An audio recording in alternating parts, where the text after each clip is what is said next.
Qui fait la vérité vient à la lumière. Cette parole de Jésus à Nicodème est une des plus éclairantes de l'Évangile. Et pourtant, il faut reconnaître que 2000 ans après, on est loin du compte et qu'on a même régressé beaucoup ces dernières décennies. Si vous voulez savoir pourquoi les gens préfèrent le mensonge à la vérité, voici une petite histoire qui l'explique.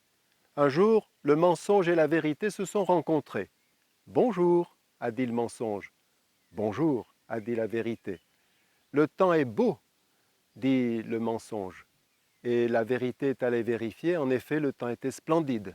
« Nous avons une magnifique vue sur le lac » dit le mensonge. La vérité a porté son regard un peu plus loin et a vu en effet le lac magnifique.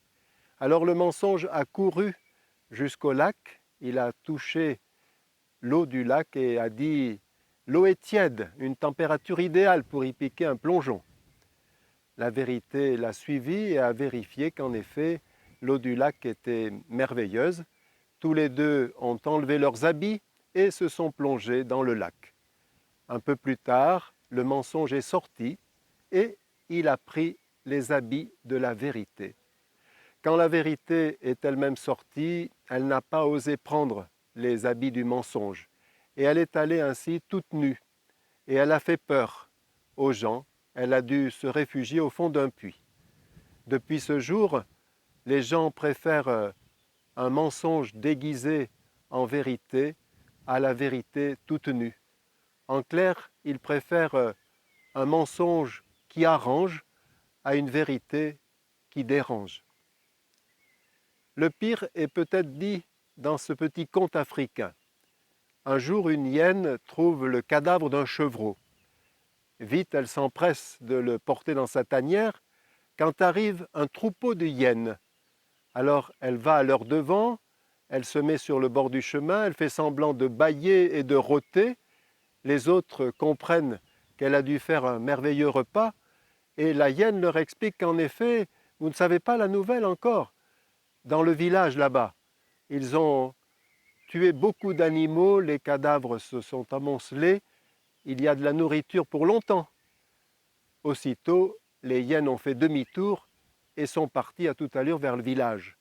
Et la hyène, en les voyant, se dit « Autant de précipitation et autant d'empressement, il doit y avoir quelque chose de vrai. » Et elle s'est mise à leur suite, à partir avec elle.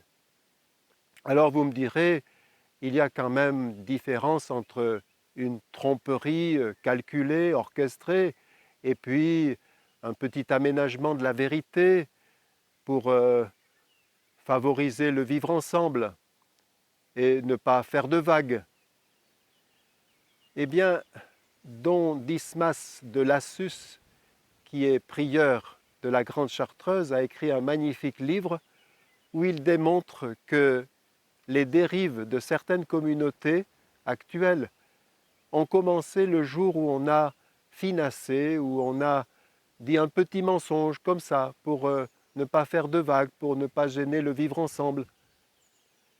Saint Augustin le dit très bien, ne pensons pas qu'un mensonge, quel qu'il soit, ne soit pas un péché grave. Les couples doivent faire attention à ça et doivent vivre dans la vérité. Alors, avec humour, je leur donne les 8 conseils pour bien réussir une dispute. Premièrement, osons provoquer la dispute. Tu trouves que je dépense trop d'argent? Bon, parlons-en. Deuxièmement, soyons corrects. Pas de coups bas. Vous connaissez les points sensibles de votre conjoint, alors n'en profitez pas, mais ne soyez pas non plus trop susceptibles. Troisièmement, ne faisons pas de cours d'histoire. Tout ce qui remonte à plus de 48 heures a dépassé la date de péremption. Ne ramenons pas de vieux souvenirs, ils ne nous serviraient à rien du tout. Quatrièmement, ne dévions pas du sujet. Nous sommes en train de nous disputer au sujet du budget, ce n'est pas le moment de parler des enfants. Cinquièmement, ne mêlons pas une tierce personne à notre dispute. ne faisons pas jouer à notre voisine un rôle d'arbitre et laissons notre belle-mère là où elle est. Sixièmement, sachons rester sur le ring jusqu'au bout. Ne fuyons pas dans les larmes ou dans le silence. Et apprenons à clore le débat. Quand c'est fini, on n'en parle plus. Et puis, huitième conseil, le dernier mais pas le moindre, dit le couple qui les a préparés, durant toute la dispute, donnons-nous la main. Pourquoi? Eh bien, non pas comme le dit Cécile, une membre des équipes Notre-Dame malicieuse pour éviter de se la recevoir par la figure, mais pour ne pas oublier une chose, c'est que le sujet de la dispute passera. Ce qui ne passera pas, c'est la personne. Et c'est précisément ça le pardon. Pardonner, ça n'est pas disculper l'autre. Ça n'est pas faire comme si de rien ne s'était passé. Ça n'est pas tourner la page un peu vite. Non, c'est dire oui, cette parole m'a blessé, cette décision m'a porté préjudice, cet acte m'a fait de la peine, cette manie m'agace, ce défaut m'use. Mais je refuse de t'enfermer dans cette manie, ce défaut, cet acte malheureux. Tu vaux plus que ça. Je t'envisage beaucoup plus large que cela. J'avais été touché lors d'une mission paroissiale par le témoignage d'un couple.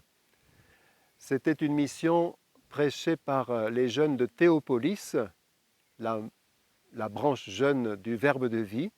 Ils étaient restés une dizaine de jours dans la paroisse, visitant toutes les classes des écoles, visitant aussi la maison de retraite, etc. Tout ce qu'il faut dans une belle retraite réussie. La dernière soirée, un couple a donné son témoignage. Elle a dit avec humilité qu'un jour, elle s'est rendue compte qu'elle était envahie par une passion amoureuse pour un collègue qui n'était pas indifférent à sa personnalité. Et ça l'a tourmentée beaucoup vis-à-vis de son mari qu'elle aimait. Et puis un jour, elle a décidé de tout dire à son mari. Et elle a eu cette expression en le lui disant, la baudruche s'est dégonflée. Et oui, qui fait la vérité vient à la lumière.